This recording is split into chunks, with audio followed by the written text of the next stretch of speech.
はい、どうもガンガンチャンネルです。皆さんこんにちは。いかがお過ごしでしょうか。片さねばだいぶやってきましたが、ついに、リフォーム開始しております。今はですね、この上の鉄骨の部分ですね、色を塗っております。このスタジオは一応ね、家族のみんなとね話し合って、基調の色がこのオパールと、あとは壁のホワイトでこの部屋を作っていきたいと思っております。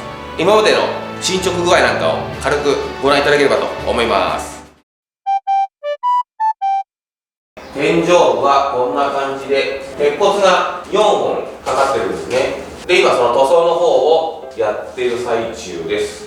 これが結構大変で、まず下塗りしてで塗装を2回やらないとやっぱしなかなか綺麗な色は出ないということで、今見えてるこれが1回塗ったところで、その一番端にあるこの鉄骨、これで一応完成形になります。はい、で照明はこのダクトレールね、ちょっと電気つけてみましょうか。これがこの鉄骨のところに 2m ものを4本入れる予定です。今ちょうど真ん中の鉄骨2本にダクトレールがついてる状態で、この後にまた電気屋さんにお願いして端のね鉄骨2本にもダクトレールが入る予定です。でここに古めかしい扉がありますが、この扉をここなんですよね、この奥に、水回りがあるんです。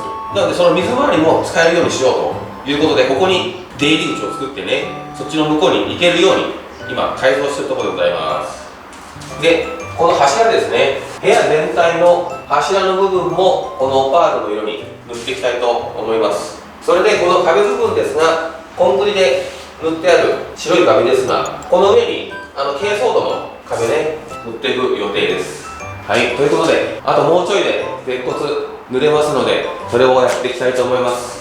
はい、できますね。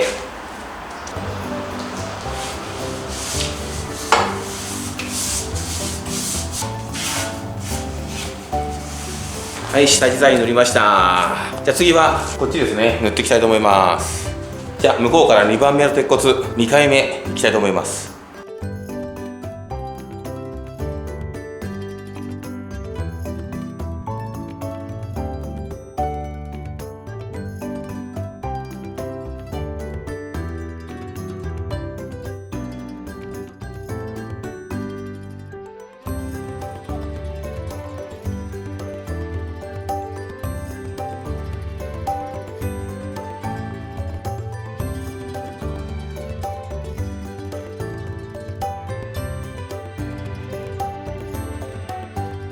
じゃあ次はこの最後の鉄骨いきたいと思います。